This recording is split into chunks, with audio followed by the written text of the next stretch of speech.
Oba Femi and Jey Uso in the King of the Ring final. And Andy, you said it.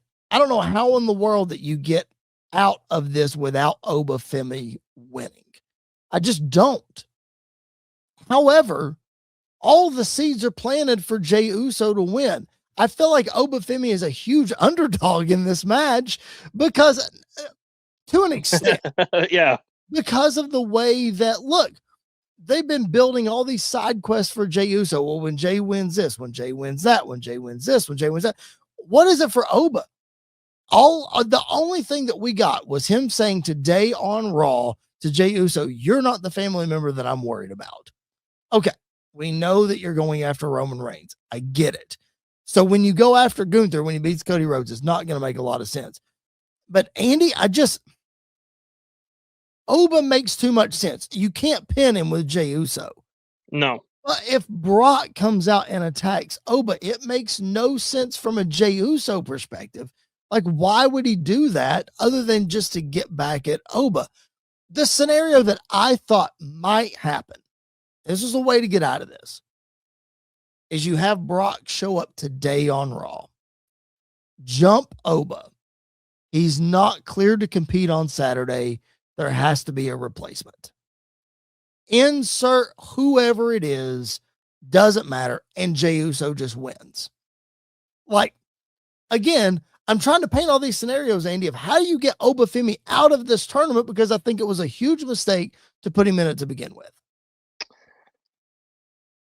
I do think I don't know if it was a mistake. I think it depends on the goal and what the goal of him being in the tournament is. Because I also noticed in his promo tonight, or this afternoon, weird to say, that he gets a championship opportunity. He did not say at SummerSlam. He said he gets a championship opportunity. So there is a world where he wins King of the Ring and just doesn't go after the title at SummerSlam and goes after the title post SummerSlam and goes after, and him and Brock go at it at SummerSlam once again. Yep. So like we have to have Brock's Oba at SummerSlam. Like at this point, there's no way around it. Oba has called him out so many times. There's no way we can't have Brock and Oba Part 3 at SummerSlam. I also think like there's no way Oba's going after. There's no way Oba's going after the WWE Championship. Like he's going after Roman Reigns. He's going after the World Heavyweight Championship whenever this is happening. So we said it from the beginning. If Oba makes it to the finals, Oba has to win. Yep. Like you cannot have Jey Uso. Again, I don't care if Brock hits 20 F5s on Oba in the middle of the ring. Jey Uso cannot pin Oba Femi. And if Jey Uso pins Oba Femi, then I will come back on this podcast and say this is the worst King of the Ring of all time. You can go back through all the other winners of the King of the Ring. I don't care who you bring up. This is the worst finals if Jey Uso pins Oba Femi. King Mabel, 1995. Don't care. Not nearly as bad as pinning Oba. It's bad. It's bad. I'm not saying it's not bad. It's bad. But Jey Uso pinning Oba is worse. Here's another scenario. Let me throw this at you. Again, I'm not trying to justify Oba Femi getting pinned because I'm like you. I don't want to. I feel queasy about it anyway.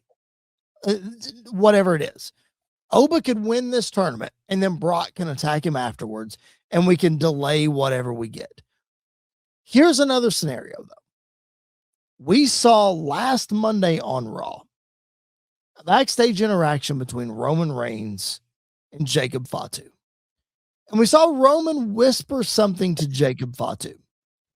And you could have made the assumption, well, he's trying to tell Jacob to make sure that Jey wins the match against Javon Evans on SmackDown. And Andy, that didn't happen. So what if Roman is trying to get Jacob to be the one to help Jey against Oba Femi? And not only do we then do Brock Oba somehow at SummerSlam, we also get Jacob Oba on this road and we prolong Oba to win the Royal Rumble and to win the championship at WrestleMania.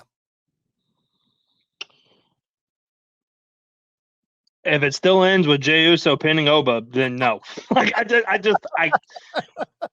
am. The fact that this is even a conversation that we are having to have, I know. is bad. It's not good. Like it's not good that we have to have this conversation. I know. So, would I be excited at the prospect of Oba and Jacob? 1,000% I would. Like anybody with the right mind absolutely would love that. But if we're taking all these steps, again, it's not a good decision. It's not the right decision. Like the right decision, I'll tell you what the right decision is. They won't do it, but the right decision is the bell rings. Oba picks up Jey Uso, puts him through the mat. 1, 2, 3. Oba is king of the ring. Like that's how this match should go. It's not going to go like that. No. That's how this match should go. Now, the interesting part would be, let's say Jacob does go out, like that's the whole story that Roman sent Jacob out, whatever, and Jacob costs Jey or like turns on Jey because he's said before, like he doesn't work for Jey. He's not working for Jey and Jimmy. He's acknowledging his OTC. He's acknowledging Roman Reigns. I went on a whole rant about that last week. We can discuss that later. Yes. If that's the story you're going to go with, him costing Jey would make more sense than him helping Jey, even if Roman told him to. Sure. So like I think that is a possibility that we could see, happening as well.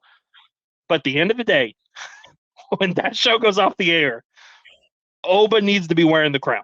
Like that has to happen.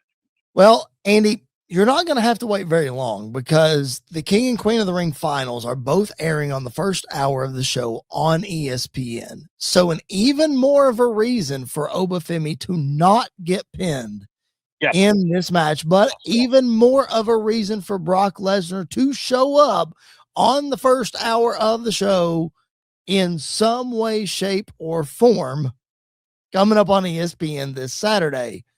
Andy, I don't know. I just don't. This is why Oba shouldn't have been in it to begin with. I'll say it till I'm blue in the face, Andy. This is why Oba shouldn't have been in it to begin with. Like, I don't understand it. City Kitty in the chat. She has fixed everything, ladies and gentlemen. City Kitty in the chat. Danhausen curses Oba and Jey wins. Boom. We're done. That's it. It's over. You officially make me hate Danhausen if that's the case. Danhausen has helped the New York Knicks win the NBA championship for the first time in 50 years. Reset Miz. Shout out to the New York Knicks. He has brought the Miz back to his old self. I can't wait to hear a yes boy from Kit Wilson at some point. We've gotten a woo, you know it, from Matt Cardona. I'm anxious to see what's going to happen with JD McDonough. Jordan Devlin. I'm so glad that McDonough is first. It's going to be the best thing ever. But Andy, I'm very, I don't know what's going to happen. I hope it doesn't ruin the rest of the show. Let's put it that way. I hope it has a good chance of it. Very good chance. If you start this show by Jey and Liv winning, I might just turn it off. You might lose me for the rest of the show. Not even kidding. I haven't turned off a WWE pay-per-view since like 2019 before it went off the air. You would have to really win me over in those two matches for me not to just be like, nope, I'm done. I'm done. I'll catch up later.